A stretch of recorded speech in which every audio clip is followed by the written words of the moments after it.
Voici le nouveau Explore 2.0. On va faire un petit tour rapide. D'autres vidéos vont suivre. Je vais aller vite euh, dans certains endroits, mais on va refaire d'autres vidéos plus précises pour les différentes fonctionnalités. Donc, si on fait le tour rapidement, on voit la page d'accueil déjà où on a le démarrer ici pour créer des nouveaux projets d'analyse. Et ici, on a un nouveau répertoire de travail. Nouveau répertoire de travail, c'est un nouveau concept dans le Explore 2.0 où on va récupérer toutes les données qui vont rester dans le même répertoire de travail. On va pouvoir réutiliser ces données-là pour créer plusieurs analyses et à ce moment-là, se monter des solutions plus complexes à long terme aussi.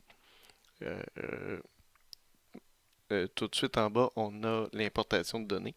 Donc, l'importation de données qui peut se faire à partir de connexions directes aux bases de données, que ce soit SQL, SQLite, on a ici aussi Py, où on peut importer de fichiers Excel comme on le faisait aussi dans la version précédente. Par exemple, si on veut se connecter sur une base de données directement, on peut prendre un exemple avec une base de données facile SQLite qu'on on va nommer. Je vous conseille de nommer vos bases de données, comme ça va être plus facile de les retrouver. Et ici, on charge. La connexion est faite et là, on va connecter, on va aller chercher l'information des variables, pas nécessairement des données, mais des variables. On va appliquer. Je vais vite un petit peu. C'est pour vous montrer aussi en même temps là, la rapidité avec laquelle on peut faire ce genre d'importation-là de données. Et là, on peut aller, une fois qu'on a assigné nos champs, on a trouvé nos variables. Et si on veut, on peut importer les données, mais on n'est pas obligé d'importer les données immédiatement. Donc, je vais faire importer. Et à ce moment-là, on est prêt à créer notre analyse. Donc, pour créer notre analyse, on a le petit plus. Sinon, on avait le nouveau projet d'analyse ici. Puis on voit qu'on a déjà une analyse de créer aussi. Donc, si on veut créer une analyse ici, là, on a accès à toutes nos variables. Et si je veux créer cette nouvelle analyse-là, dans ce contexte-là, les données que j'avais été chercher, les variables que j'avais été chercher sont ici, plus bas.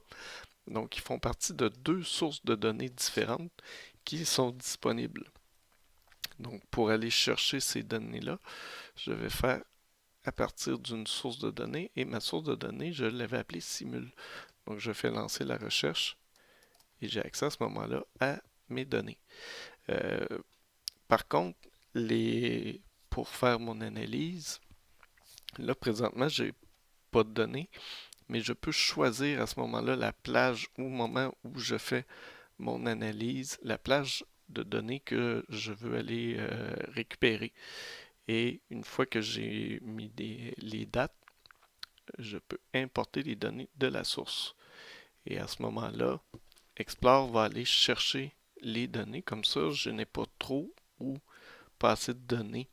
Je vais chercher les données qui sont disponibles et qui concernent l'analyse que je veux faire. Aussi, parfois, les dates ne correspondent pas nécessairement.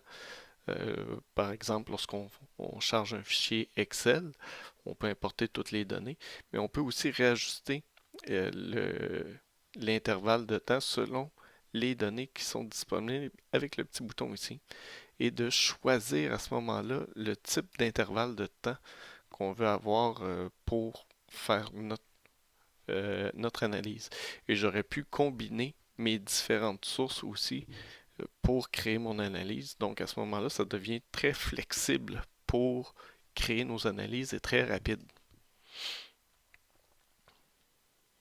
Et on arrive et on a créé notre première analyse. Et on voit à ce moment-là nos variables auxquelles on peut passer. On a notre liste de variables. On peut passer facilement au travers de ces variables-là. On peut les nettoyer facilement. On a encore accès au lasso et on voit les fonctionnalités peuvent apparaître en raccourci au bas ici. Et si on veut à ce moment-là nettoyer nos données, on a juste d'un clic à le faire. Notre opération est apparue dans le coin, donc on va pouvoir éditer ces opérations-là, mettre des commentaires, les renommer et à ce moment-là avoir une meilleure idée de qu'est-ce qu'on a fait comme nettoyage et ces opérations-là vont se suivre et vont pouvoir rester, vont pouvoir être modifiées à n'importe quel instant, même lorsqu'on va rester disponible. On va pouvoir créer des différentes branches pour avoir différents jeux de données ici dans cette analyse-là. Donc, on va repasser au travers de ces fonctionnalités-là, peut-être dans une autre vidéo. Une autre fonctionnalité qu'on peut voir peut-être dès le début aussi, c'est la possibilité de créer sa propre page à ce moment-là aussi. Donc, on peut avoir un concept de page, de très grande page. Donc, on peut avoir des raccourcis ici et on peut avoir aussi le petit le menu qui va nous permettre d'en ajouter plusieurs à la fois. Donc, ici, vous allez pouvoir avoir des informations qui pourraient être plus reliées au nettoyage des données, mais aussi ajouter des informations par rapport à un modèle PCA ou un modèle PLS. Et de construire votre page pour faire cette analyse-là. Donc, on peut choisir aussi plusieurs graphiques ou plusieurs modèles, des grilles de données qu'on peut ajouter à ce moment-là rapidement. Donc, on peut le faire ici.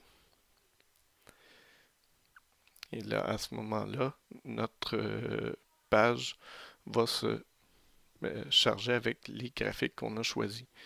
On aurait pu en ajouter plusieurs comme ça. Donc, lorsqu'on a cette vue-là, on peut bien sûr la modifier et tout dépendant du nombre de graphiques qu'on a, on va vouloir peut-être des fois aussi pouvoir se promener. Donc on a la petite carte ici là, qui permet de se retrouver si on a vraiment plusieurs outils dans notre feuille d'analyse. Si je choisis ce graphique-là, présentement, je n'ai aucun groupe de disponible, mais lorsque je fais une sélection, je peux me créer des groupes. Donc, les groupes, maintenant, vont être disponibles tout au long de l'analyse. Vous pouvez les créer tout de suite au début et à ce moment-là, aussi décider de les faire apparaître ou disparaître seulement d'un clic ou dans un graphique particulier. Vous pouvez aussi les faire apparaître ou disparaître.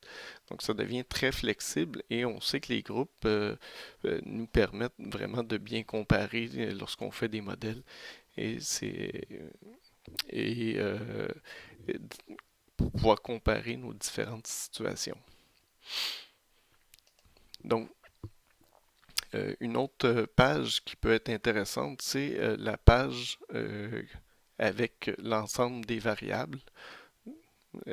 Ça peut être un outil intéressant pour pouvoir avoir une vue d'ensemble de nos variables et à ce moment-là,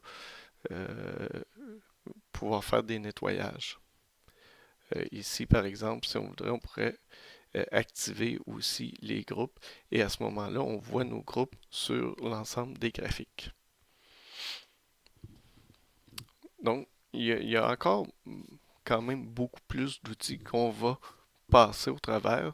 L'idée ici, c'était de donner une première vue de base de l'outil et on va passer au travers des différentes fonctionnalités dans d'autres vidéos.